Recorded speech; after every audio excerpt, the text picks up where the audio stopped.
तैयार रहिए। स्टार्ट।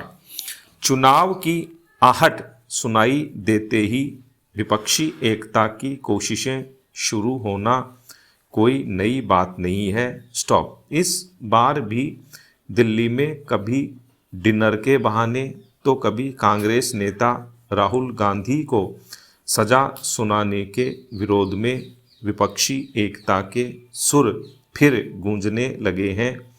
लेकिन चिंता की बात यह है कि आज के दौर में राजनीतिक दलों के गठबंधन महज चुनाव जीतने या चुनावों के बाद सरकार बनाने के लिए ही होने लगे हैं। सिद्धांतों और विचारधाराओं के आधार पर दलीय गठबंधन के प्रयास बीते जमाने की बात बन चुके हैं। बेमेल गठबंधन के अनेक उदाहरण अतीत में भी रहे हैं। क्या कोई कल्पना कर सकता था कि जम्मू कश्मीर में भाजपा और पीडीपी मिल सकते हैं? वर्ष 2014 में दोनों दलों ने मिलकर सरकार बनाई। उत्तर प्रदेश में पिछले लोकसभा चुनाव में दो धुर विरोधी दलों समाजवादी पार्टी और बहुजन समाज पार्टी ने मिलकर चुनाव लड़ा था। ममता बनर्जी द्रमुक और जनता दल यूनाइटेड भाजपा के साथ भी गठबंधन कर चुके हैं और कांग्रेस के साथ भी। स्टॉप। पिछले दिनों भाजपा शिवसेना गठबंधन टूटा तो शिवसेना ने कांग्रेस से हाथ मिलाने में परहेज नहीं किया। वर्ष 2014 और 2019 में भाजपा के हाथों करारी शिकस्त मिलने के बाद से चुनाव पूर्व विपक्षी एकता की कवायद एक बार फिर तेज हो चली है। लेकिन बड़ा सवाल यह है कि विपक्षी गठबंधन का नेतृत्व कौन करे?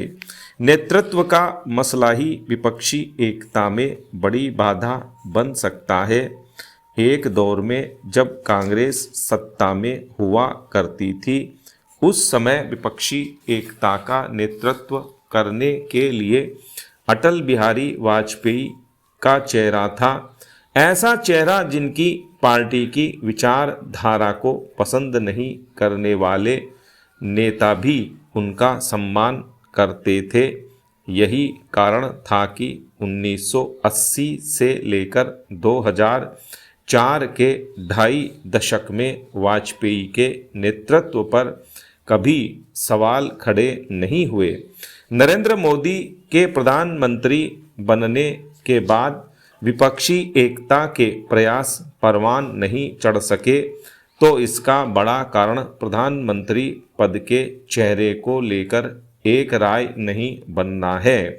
सबसे पहले तो विपक्ष को यह स्पष्ट करना होगा कि वह किसके नेतृत्व में मोदी को चुनौती देना चाहता है।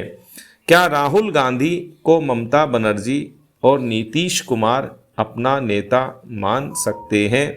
क्या कांग्रेस ममता या नीतीश को विपक्ष की तरफ से प्रधानमंत्री पद का दावेदार घोषित करने के लिए तैयार होगी? क्या नवीन पटनायक, मायावती और जगन मोहन रेड्डी को भी विपक्ष अपने साथ जोड़ पाएगा? इस तरह के कुछ सवाल और भी हैं। इन सवालों के जवाब मिलने के बाद ही विपक्षी एकता की गंभीरता तय हो सकती है। स्टॉप। पैरा। किसकी लापरवाही से कौन सड़क हादसों का शिकार हो जाए, कुछ कहा नहीं जा सकता। स्टॉप।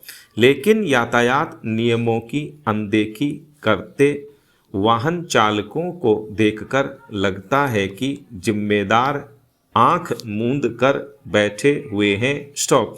क्षतिग्रस्त सड़कें भी सड़क हादसे कम न होने की वजह हैं। स्टॉप। परिवहन विभाग और यातायात पुलिस का जोर चालान बनाने और वसूली करने तक ही नज़र आता है।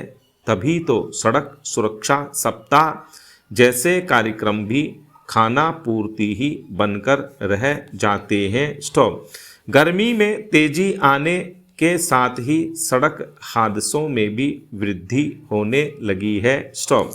पिछले एक पखवाड़े के आंकड़ों को देखें तो सड़कें खून से रंगने लगी हैं। स्टॉप। इस अवधि में हुए हादसों में दर्जनों लोगों की जान चली गई और सैकड़ों घायल हो गए। स्टॉप। इन हादसों में कुछ में तो समूचा परिवार ही खत्म हो गया। इन दिनों शादियों का सीजन चल रहा है। कई स्थानों पर सामूहिक विवाह सम्मेलन भी हो रहे हैं, जिनमें शामिल होने के लिए सड़क मार्ग से आवाजाही भी बढ़ी है। शादी का सीजन होने के कारण बस, जीप, ट्रैक्टर ट्रॉली में लोग खचाखच भरे नजर आते हैं। निजी वाहनों में भी क्षमता से 2 गुनी सवारियां देखी जाती हैं। ऐसे में जरा सी भी लापरवाही या चूक कब हादसों का सबब बन जाए, कुछ कहा नहीं जा सकता। स्टॉप। पैरा। सड़क हादसों का सबसे बड़ा कारण वाहनों की तेज गति होना सामने आया है। स्टॉप। परिवहन विभाग के आंकड़ों के मुताबिक पिछले साल प्रदेश में करीब 22,000 से अधिक सड़क हादसे हुए, जिनमें 11,000 से ज़्यादा लोगों की जान गई और 20,000 से अधिक घायल हुए। स्टॉप। आंकड़ों के मुताबिक हर दूसरे हादसे में मौत हो रही है। स्टॉप।